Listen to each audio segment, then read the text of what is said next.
দাজ্জাল বের হবে আখিরুজ জামানে, শেষ জামানায়। দাজ্জাল যখন আসবে সে তাদেরকে নিয়ে বিশ্বে 40 দিন পুরো ম্যাসাকার করবে, পুরো বিশ্বটাকে 40 দিন সে শাসন করবে। দাজ্জাল একটা দ্বীপের মধ্যে বন্দী ছিল, এখন ছিল না এখনো আছে, এর উত্তর খুঁজতে হলে একটা হাদিস দেখতে হবে।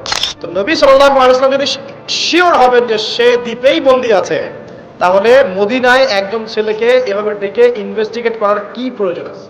তিনটা জায়গার কথা পাওয়া যায় হাদিসে। কয়টা জায়গা? নবী সাল্লাল্লাহু আলাইহি ওয়াসাল্লাম বলেছেন এই তিনটা জায়গা থেকে দাজ্জাল বের হবে। যে আল্লাহ রাব্বুল আলামিনের এমন কোন নবী পৃথিবীতে আসেন নাই যিনি তার উম্মতকে বা তার কওমকে মাসিহুদ দাজ্জালের ফিতনা সম্পর্কে সতর্ক করেন নাই।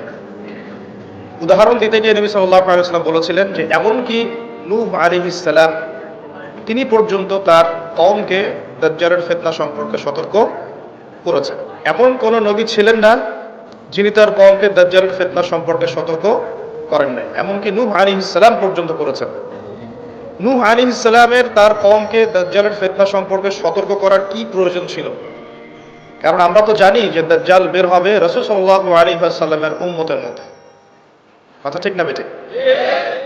দাজ্জাল বের হবে আখিরুজ জামানে, শেষ জামানায়, এবং উম্মতে মুহাম্মাদির ফিতনা। তাহলে নূহ আলাইহিস সালাম কেন তার কওমকে এই ফিতনা সম্পর্কে সতর্ক করতে গেলেন? আমার বিষয় না? তার মানে কি দাজ্জাল তার সময়েও পৃথিবীতে ছিল? একটা প্রশ্ন থেকে যাবে।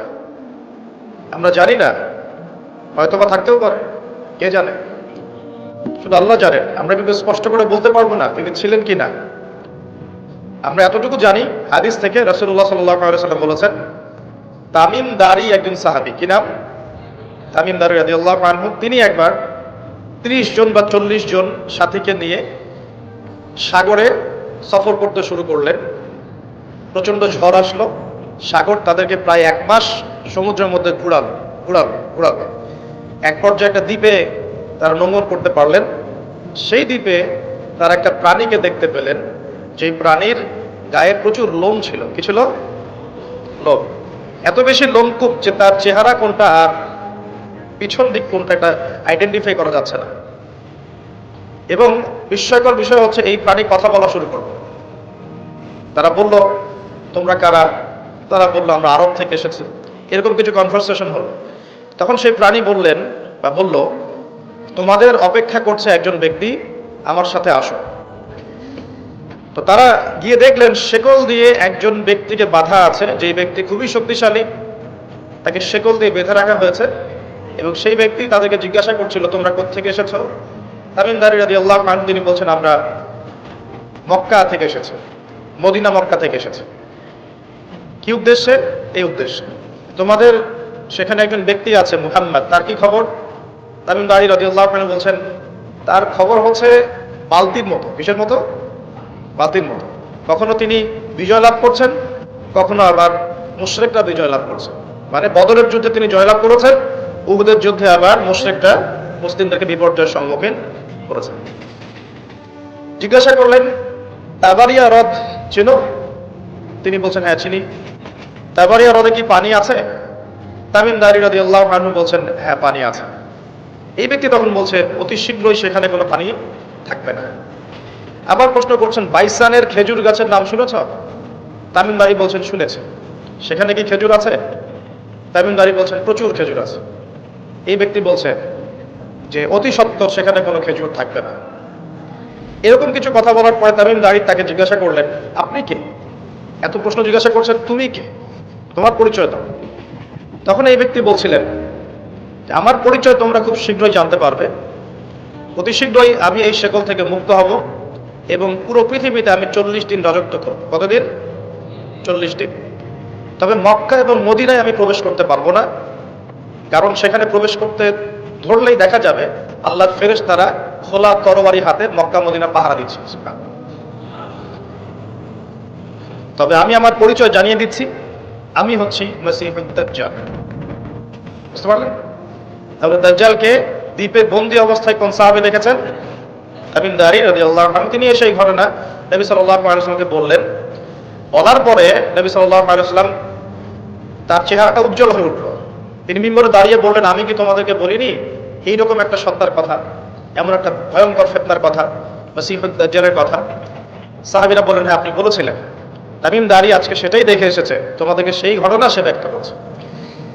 এখান থেকে আমরা বুঝতে পারলাম যে দাজ্জাল একটা দ্বীপের মধ্যে বন্দী ছিল বা আছে, হয় ছিল বা আছে।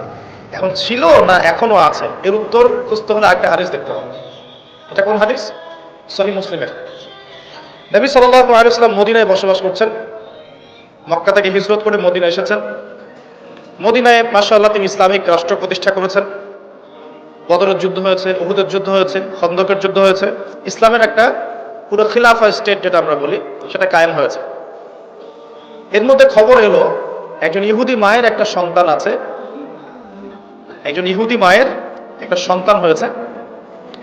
এই সন্তানটার সাথে দাজ্জালের যে আলামত এগুলো মিলে যাচ্ছে। ঠিক আছে, এই সন্তানের নাম হচ্ছে ইবনে সাইয়্যিদ। কি নাম? ইবনে সাইয়্যিদ। তো নবী সাল্লাল্লাহু আলাইহি ওয়াসাল্লাম ওমর রাদিয়াল্লাহু আনহু এবং অন্যান্য সাহাবীদেরকে নিয়ে ইনভেস্টিগেট করতে গেলেন। ইনভেস্টিগেট করতে গিয়ে তাকে ডাকলেন, ইবনে সাইয়্যিদকে ডেকে বললেন, তার চুলগুলো কোঁকড়ানো ছিল ঠিক দাজ্জালের চুলের মতোই। চোখের মধ্যে একটু সমস্যা ছিল, কারণ আমরা জানি দাজ্জালের ডান চোখে একটু সমস্যা থাকবে। আঙ্গুর কালার দেখেছেন? আঙ্গুর চোখটা একটা আঙ্গুরের মতো হবে খোলা। ইবনে সাইয়্যিদের কাঠামোটা মিলে যাচ্ছিল। নবী সাল্লাল্লাহু আলাইহি ওয়াসাল্লাম তাকে ডেকে বললেন, তুমি কি দেখো? ইবনে সাইয়্যিদ বলছে, আমি আরশ দেখি। কি দেখি? সে বলছে, আমি কি দেখি? আরশ। আরশ কোথায়? সমুদ্রে। তুমি তো শয়তানের আরশ দেখো। এবার দ্বিতীয় প্রশ্ন করছে, তুমি কি বিশ্বাস করো যে আমি মুহাম্মদ শেষ নবী? তুমি কি বিশ্বাস করো যে আমি মুহাম্মদ শেষ নবী? এখন এই ব্যক্তি বলছে, ব্যক্তি নাকি আসলে ছোটই বলা যায়, ইবনে সাইয়্যিদ, তার নাম কি? ইবনে সাইয়্যিদ। সে বলছে, আপনি কি স্বীকার করেন যে আমি নবী? কে বলছে? ইবনে সাইয়্যিদ। এই কথা শোনার সাথে সাথে ওমর রাদিয়াল্লাহু আনহু তিনি বলেন, ইয়া রাসূলুল্লাহ, সে তো নিজেকে নবী দাবি করছে, আপনি আমাকে অনুমতি দেন আমি এক কোপে তার গর্দানটা নামায় ফেলি। কে বলছে এটা? ওমর। এবার রাসূল সাল্লাল্লাহু আলাইহি ওয়াসাল্লাম স্টেটমেন্ট শুনেন, সহিহ মুসলিমে আছে। এবার নবী সাল্লাল্লাহু আলাইহি ওয়াসাল্লাম বলছেন যে না ওমর, দাঁড়ান, যদি সে সত্যি দাজ্জাল হয়ে থাকে, কথাটা শোনেন, যদি সে সত্যি দাজ্জাল হয়ে থাকে তুমি তাকে হত্যা করতে পারবে না। তাকে হত্যা করবে নবী ঈসা আলাইহিস সালাম, কে হত্যা করবে? আচ্ছা। আর যদি সে দাজ্জাল না হয়ে থাকে তাহলে নিরপরাধ মানুষকে হত্যা করার মধ্যে কোনো ফায়দা নাই। এখন একটা হাদিস আপনি দেখলেন, সে দ্বীপে বন্দী। দ্বীপে যদি বন্দী থাকবেই, আমার প্রশ্ন আপনার কাছে যে তাহলে নবী সাল্লাল্লাহু আলাইহি ওয়াসাল্লামের চেয়ে কি কেউ বেশি জানতে পারে সে দ্বীপে বন্দী আছে না নাই? নবীর চেয়ে এটা কি কেউ বেশি জানতে পারে সে এখনো দ্বীপে বন্দী অবস্থায় আছে কি নাই? এটা সবচেয়ে ভালো কে জানবে?